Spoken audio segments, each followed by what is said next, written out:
Hello friends, UGC net knowledge point में आप सभी का स्वागत है। आज हम कर रहे हैं UGC net paper 2 public administration के चैप्टर वाइज, जो है एम लक्ष्मीकांत की बुक में से चैप्टर 8 वित्तीय प्रशासन। आइए स्टार्ट करते हैं।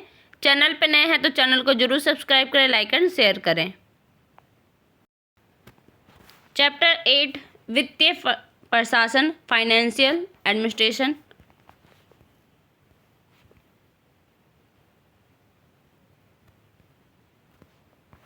बजट, धारणा और रूप। वित्तीय प्रशासन में क्या आता है? बजट। कॉन्सेप्ट एंड फॉर्म्स क्या है? लोक प्रशासन का एक महत्वपूर्ण पक्ष है वित्तीय प्रशासन। किसका? लोक प्रशासन का। यह है बजट उपकरण के माध्यम से काम करता है और संपूर्ण बजटीय चक्र को घेरता है। इसका अर्थ है बजट का निरूपण, बजट का अधिनियम, बजट का क्रियान्वयन, लेखांकन और लेखा परीक्षण। सीपी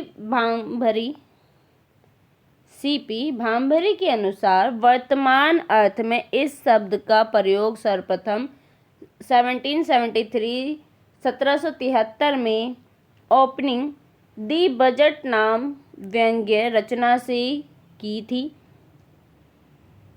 रचना में वॉलपोल की उस वर्ष की वित्तीय योजना के विरुद्ध किया गया था।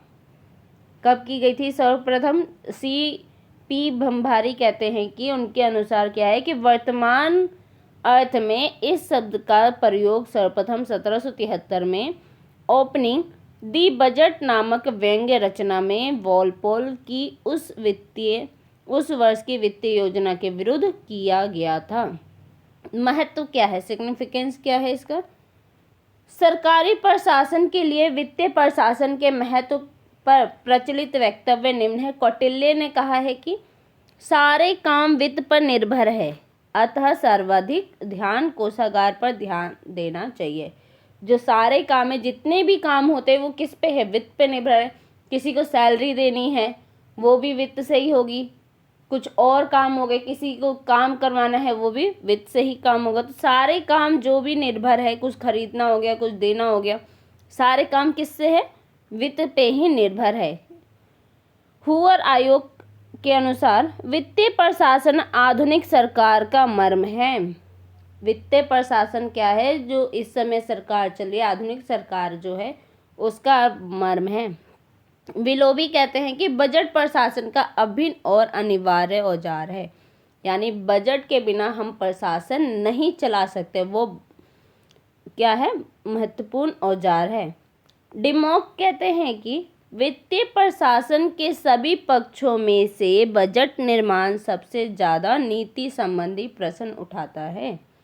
लॉयड जॉर्ज कहते हैं वित्त सरकार है, सरकार वित्त है, सरकार है वो क्या है? वित्त है। मार्क्स कहते हैं कि प्रशासन में वित्त वातावरण में ऑक्सीजन की तरह ही सर्वव्यापी है। अर्थ क्या है? मीनिंग। बजट शब्द पुरानी अंग्रेजी के शब्द बोगेट से निकला है, जिसका अर्थ है बोरा या थैला। क्या अर्थ है? बोरा या थैला।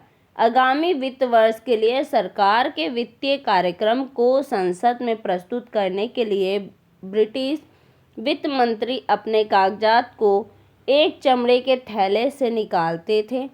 इस जुड़ाव के चलते थैले का प्रयोग कागजात के लिए विशेष रूप से वित्तीय प्रस्तावों वाले कागजात के लिए किया जाने लगा। बजट की परिभाषा। हेरोल्ड आर ब्रूस कहते हैं कि बजट किसी संगठन की अनुमानित आय तथा प्रस्तावित व्यय का वित्तीय वक्तव्य है, जो आगामी वर्ष के लिए पहले से तैयार किया जाता है। जो आने वाले वर्ष है उसके लिए पहले से ही क्या किया जाता है? तैयार किया जाता है। वो क्या है? बजट है। विल्ने क्या कहते हैं? बजट अनुमानित आय तथा व्यय का विवरण, आय एवं व्यय का तुलनात्मक चित्र और इन सब के ऊपर यह राजस्व एकत्र करने तथा सार्वजनिक धन खर्च करने के लिए सक्षम प्राधिकारी को दिया हुआ प्राधिकार तथा निर्देश है। रेने गेंज कहते हैं कि आधुनिक राज्य में बजट सार्वजनिक प्राप्तियों एवं खर्चों का पूर्वानुमान तथा एक अनुमान है और कुछ खर्चों को करने तथा प्राप्तियों को एकत्र करने का अधिकृतीकरण है। डिमॉक कहते हैं कि बजट एक वित्तीय योजना है जो अतीत में वित्तीय अनुभव का स्तर प्रस्तुत करता है, वर्तमान की योजना बनाता है और भविष्य के एक निश्चित काल के लिए इसे आगे बढ़ाता है। मुनरो कहते हैं बजट आने वाले वित्तीय वर्ष के लिए अर्थ प्रबंधन की योजना है। इसमें एक और सभी आयों का और दूसरी ओर सभी खर्चों का मद के अनुसार अनुमान दिया होता है। अतः बजट किसी वित्तीय वर्ष के संदर्भ में सरकार के अनुमानित प्राप्तियों, राजस्व या आय और व्यय का विवरण है। अर्थात बजट विधायिका को प्रस्तुत और विधायिका द्वारा स्वीकृत सरकार का वित्तीय दस्तावेज है। कार्य क्या है, फंक्शन क्या है इसके? निम्नलिखित बिंदु बजट के कार्यों और उद्देश्यों को सामने लाते हैं। फर्स्ट है, ये विधायिका के प्रति कार्यपालिका की वित्तीय एवं न्यायिक जवाबदेही सुनिश्चित करता है। सेकंड है, प्रशासनिक पद सोपान तंत्र में यह वरिष्ठों के प्रति अधीनस्थों की जवाबदेही को सुनिश्चित करता है। थर्ड है, यह सामाजिक और आर्थिक नीति का उपकरण है जिसका कार्य निर्धारण, वितरण और स्थिरीकरण है। फोर्थ पॉइंट है, यह सरकारी कार्य और सेवाओं के कुशल क्रियान्वयन का रास्ता साफ करता है। फिफ्थ पॉइंट है, यह सरकारी विभागों की विभिन्न गतिविधियों को एक योजना के अधीन लाकर उसको एकीकृत करता है और इस प्रकार प्रशासनिक प्रबंधन एवं समन्वय को आसान बनाता है। प्रणालियाँ, सिस्टम्स क्या है? बजट निर्माण जिन पद्धतियों का विकास इतिहास के लंबे दौर में हुआ है उनके बारे में नीचे बताया गया है। क्या है? फर्स्ट है मध्य क्रम बजट निर्माण, लाइन आइटम बजटिंग। ये पेपर में पूछा जाता है, तो ये जितने भी आ रहे हैं ये इम्पोर्टेंट पॉइंट है।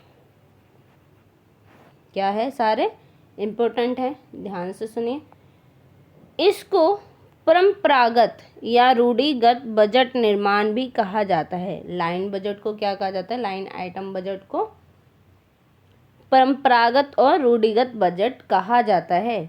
बजटिंग की इस प्रणाली का विकास 18वीं और 19वीं शताब्दी में हुआ।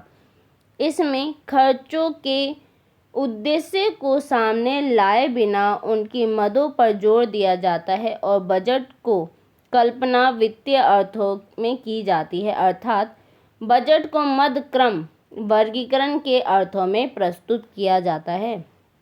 उस प्रणाली के अंतर्गत विधायिका द्वारा मद विशेष पर स्वीकृत धनराशि का उपयोग इस मद पर ही किया जा सकता है। इस प्रकार की बजटिंग का उद्देश्य विधायिका द्वारा कार्यपालिका को स्वीकृत धन की बर्बादी, आय व्यय तथा दुरुपयोग को रोकना है। बजटिंग की यह प्रणाली सार्वजनिक व्ययों पर अधिकतम नियंत्रण का मार्ग प्रस्तुत करती है। वास्तव में मध्य क्रम जो लाइन आइटम है, बजटिंग प्रणाली का एकमात्र उद्देश्य धन की जवाबदेही अर्थात खर्चों की वैधानिकता और नियमितता को सुनिश्चित करना रहा है।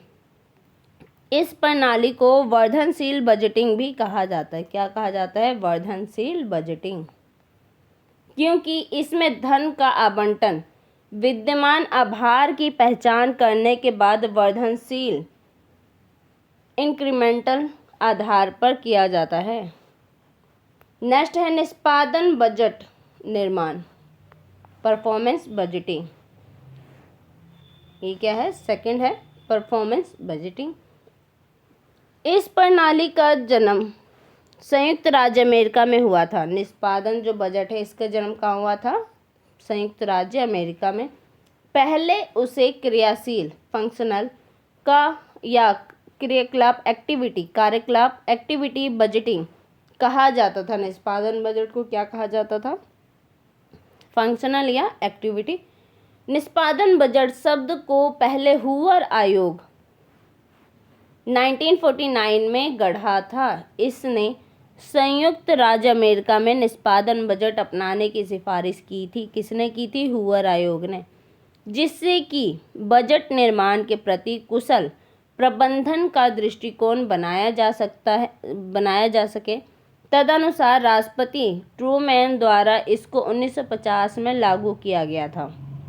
मध्य क्रम बजटिंग के विपरीत, जो लाइन आइटम बजटिंग था, उसके विपरीत जो निष्पादन बजट है, खर्चे के बजाय खर्चे के उद्देश्य पर जोर देता है। ये नहीं कि खर्चा करना है, उसके क्या उद्देश्य होंगे, किस उद्देश्य से खर्च करना है, उस पर जोर देता है। ये बजट को कार्यकलापों, कार्यक्रमों, क्रियाशीलताओं और परियोजनाओं के अर्थों में प्रस्तुत करती है। ये प्रत्येक कार्यक्रम और गतिविधि के वास्तविक निष्पादन या उत्पादन और वित्तीय निवेश पक्षों के बीच संबंध स्थापित करती है। अतः ये बजट के क्रियाशील वर्गीकरण को आवश्यक कर देती है।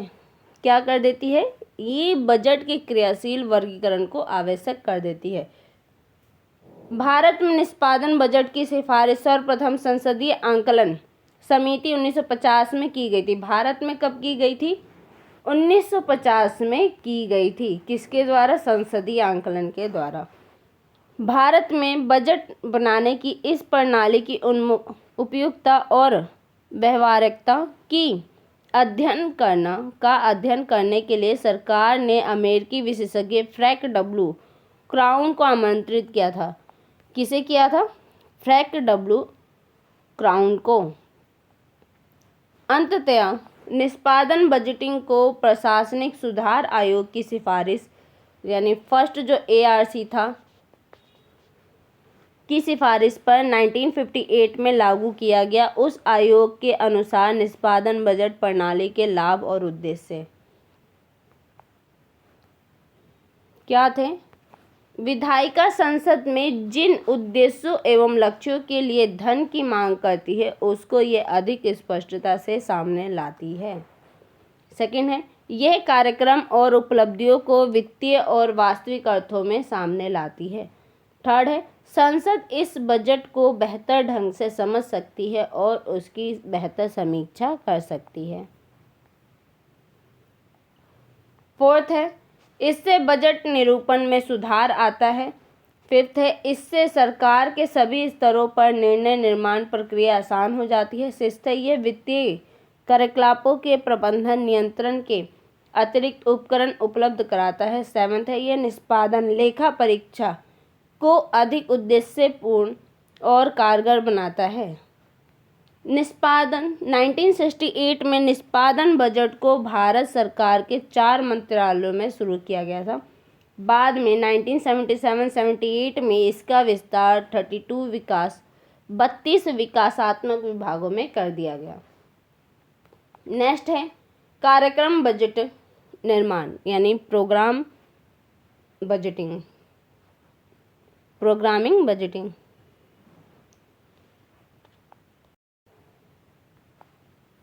निष्पादन बजटिंग की तरह ही कार्यक्रम बजटिंग अथवा नियोजन कार्यक्रम बजटिंग पद्धति PPBS की उत्पत्ति भी संयुक्त राज्य अमेरिका में हुई। इसका सूत्रपात 1965 में राष्ट्रपति जॉनसन ने किया था, परंतु 1971 में इसे छोड़ दिया गया। बजटिंग की इस प्रणाली में नियोजन कार्यक्रम और बजटिंग के कार्यों को एक कर दिया जाता है। KL हांडा के अनुसार के शब्दों में क्या कहते हैं? ये कार्यक्रम बजटिंग या PPBS बजटिंग के नियोजक पक्ष पर बल देते हैं कि जिसका उद्देश्य अनेक उपलब्ध कार्यक्रमों में से सर्वश्रेष्ठ का चुनाव करना तथा बजट में धन का आवंटन करते समय आर्थिक अर्थों में सर्वश्रेष्ठ को चुनना है। ये मानता है कि बजट प्रतिद्वंदी दावों के बीच आवंटन करने की प्रक्रिया है, जो नियोजन के प्रासंगिक उपायों का प्रयोग करके चलाई जाती है। शून्य आधारित बजट निर्माण, जीरो बेस बजटिंग। इसका भी जन्म और विकास अमेरिका में हुआ। इसका निर्माण निजी उद्योग के एक प्रबंधक पीटर ए पियर ने 1969 में किया। अमेरिका में इसको राष्ट्रपति जिमी कार्टर ने 1978 में लागू किया। निष्पादन बजटिंग की तरह ZBB भी बजटिंग की एक तर्कसंगत पद्धति है। इसके अंतर्गत बजट में सम्मिलित किए जाने से पहले प्रत्येक कार्यक्रम योजना की आलोचनात्मक समीक्षा की जानी चाहिए और शून्य से प्रारंभ तक संपूर्णतया दोबारा सही सिद्ध करना चाहिए। अतः शून्य आधारित बजटिंग में बजटिंग के वर्धनशील दृष्टिकोण का, जो हालिया खर्च के आंकलन से शुरू होता है, अनुसरण करने के स्थान पर सभी योजनाओं की शुरू से अर्थात शून्य से पुनः परीक्षा करना शामिल है।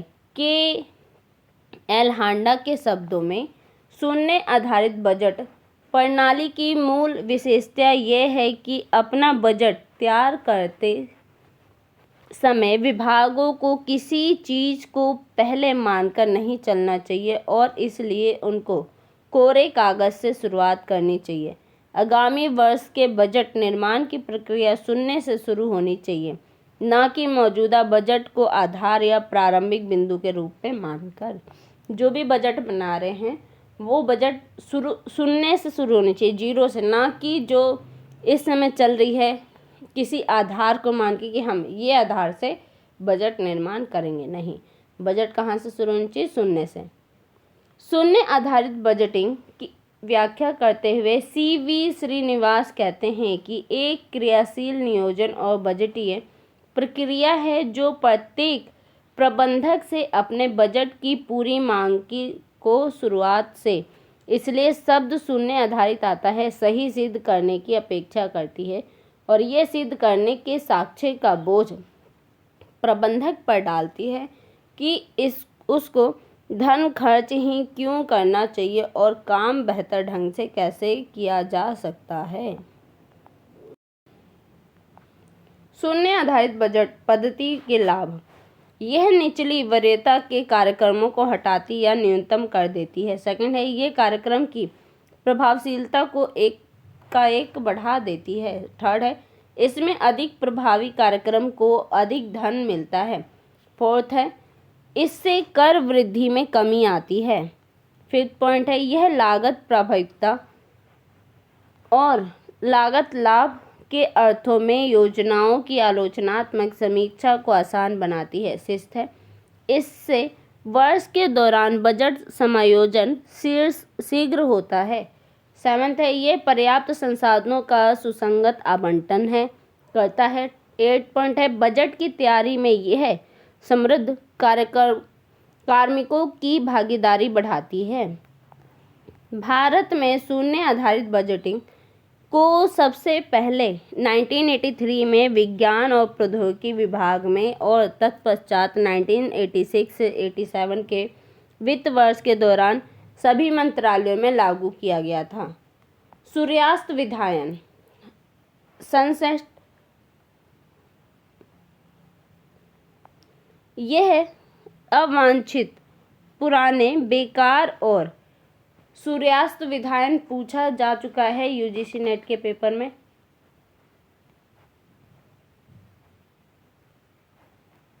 तो ये भी क्या है, आपके लिए इम्पोर्टेंट पॉइंट है।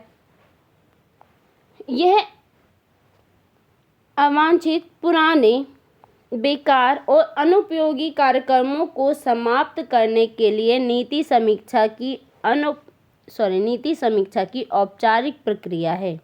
क्या है? जो पुराने और बेकार अनुप्रयोग कार्यक्रम है उनको समाप्त करता है। जो योजना यूज नहीं हो रही है उसको क्या करता है? बंद कर देता है। KL हांडा के शब्दों में, यह कार्यक्रम के वैधानिक प्राधिकार की समाप्ति की व्यवस्था करके सेवानिवृत्त हो जाने वाले सरकारी कार्यक्रमों की अवधारणा को साकार करता है। इसके लिए सरकारी कार्यक्रमों पर विधायी अधिनियमों में दी गई सीमा तय कर दी जाती है और ऐसी व्यवस्था की जाती है कि जब तक एक विस्तृत पुनरावलोकन के बाद विधायिका द्वारा उनको मजबूती से दोबारा जीवित न किया जाए वे अपने आप समाप्त हो सकते हैं। सूर्यास्त विधायन के लाभ, क्या बेनिफिट है इसके? फर्स्ट है ये सरकारी खर्चों में मितव्ययता को सुनिश्चित करता है। सेकंड है ये सरकारी गतिविधियों के अनावश्यक फैलाव को रोकता है। थर्ड है ये नए कार्यक्रमों के लिए वित्तीय संसाधन उपलब्ध कराता है। फोर्थ है अविराम आधार पर सीमित धन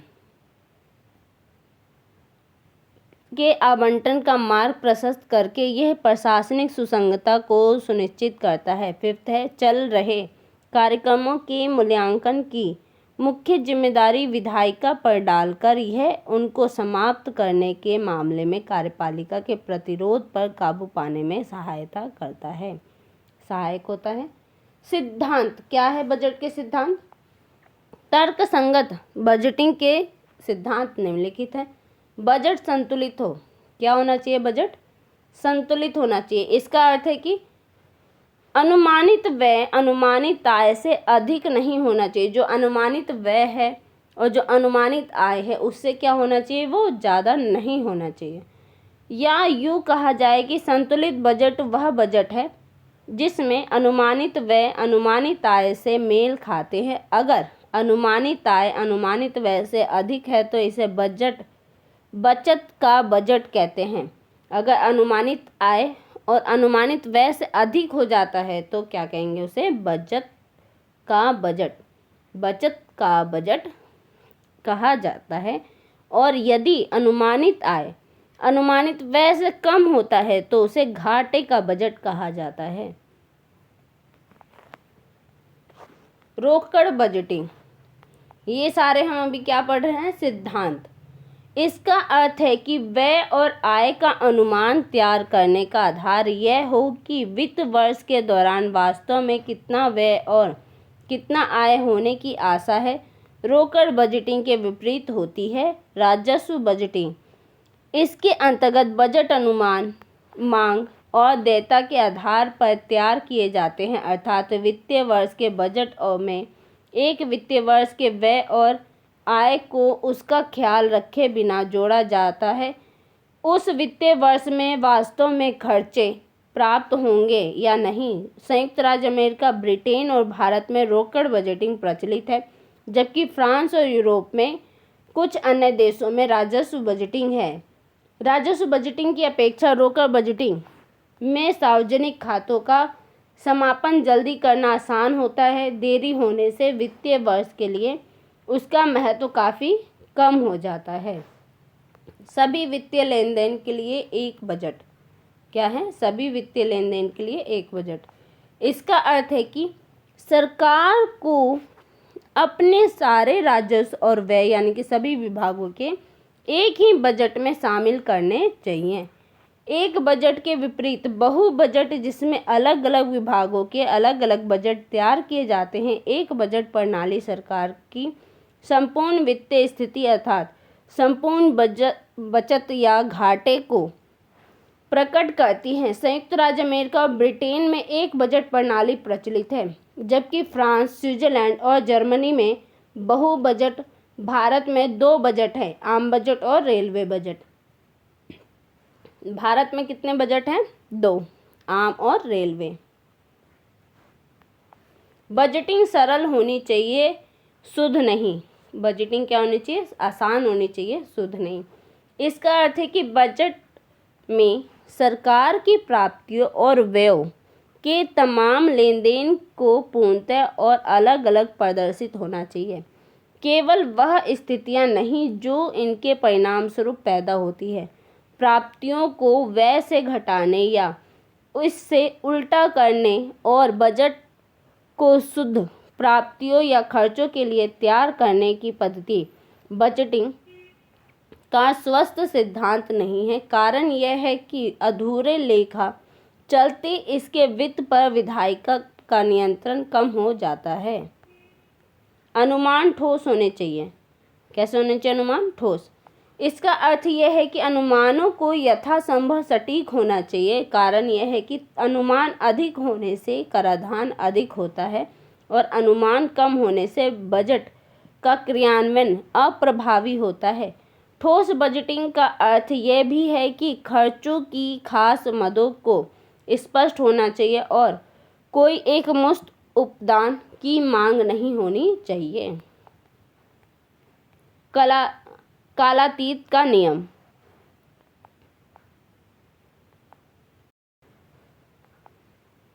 बजट वार्षिक आधार पर होना चाहिए। जो बजट है वो क्या होना चाहिए? वार्षिक आधार पर होना चाहिए, अर्थात विधायिका द्वारा कार्यपालिका को धन एक वित्तीय वर्ष के लिए दिया जाना चाहिए। अगर स्वीकृत धन वित्तीय वर्ष के अंत तक खर्च नहीं होता तब शेष धन राशि को समाप्त हो जाना चाहिए और इसे कोषागार को लौटा देना चाहिए। इस परिपाटी को कालातीत का नियम, रूल ऑफ लैप्स कहते हैं। भारत और इंग्लैंड में वित्तीय वर्ष 1 अप्रैल से 31 मार्च तक होता है। कब से होता है? 1 अप्रैल से 31 मार्च तक होता है। संयुक्त राज्य अमेरिका में 1 जुलाई से 30 जून तक और फ्रांस में 1 जनवरी से 31 दिसंबर तक होता है। कालातीत के नियम से विधायिका, ये इस बार आपके क्वेश्चन पूछे गए थे भारत के, कि भारत में कब से वित्तीय वर्ष चालू होता है। कालातीत के नियम में विधायिका के वित्तीय नियंत्रण का रास्ता आसान हो जाता है क्योंकि आरक्षित कोष का निर्माण इसकी अनुमति के बिना नहीं किया जा सकता, परंतु इस नियम के पालन से वित्तीय वर्ष के अंत की ओर खर्चों की भारी भीड़ लग जाती है। भारत में इसे आमतौर पर मार्च की हड़बड़ कहते हैं। क्या कहते हैं? मार्च की हड़बड़ कहते हैं, क्योंकि भारत में क्या होता है, मार्च में इसे देना होता है, सबमिट करना होता है। राजस्व और पूंजी भाग अलग अलग हो। क्या हो? राजस्व और पूंजी भाग क्या हो? अलग अलग हो। इसका अर्थ है कि सरकार के चालू वित्तीय लेन देन पूंजीगत लेन देन से अलग होने चाहिए। दोनों को बजट के अलग अलग हिस्सों में राजस्व बजट और पूंजीगत बजट प्रदर्शित किया जाना चाहिए। इससे प्रचालन व्यय को निवेश व्यय से पृथक करना आवश्यक हो जाता है। वित्तीय मामले में राजस्व बजट को चालू बजट से और पूंजीगत बजट को बचतों तथा उधारियों से काट दिया जाता है। अनुमान के रूप में लेखा के रूप अनुरूप हो। अनुमानों के रूप में लेखा के रूप के अनुरूप हो। इसका अर्थ है कि बजट संबंधी अनुमानों के रूप लेखा के रूपों के अनुरूप होने चाहिए, जिससे कि वित्तीय नियंत्रण को कारगर किया जा सके। उदाहरण के लिए भारत में बजट संबंधी शीर्ष और लेखा शीर्ष अर्थात प्रमुख शीर्ष, गौण शीर्ष, उप शीर्ष और विवरण शीर्ष समान होते हैं। क्या होते हैं? ये समान होते हैं। तो आज के लिए वीडियो सिर्फ इतना ही। वीडियो अच्छी लगे तो लाइक कीजिए, शेयर कीजिए, सब्सक्राइब कीजिए। धन्यवाद।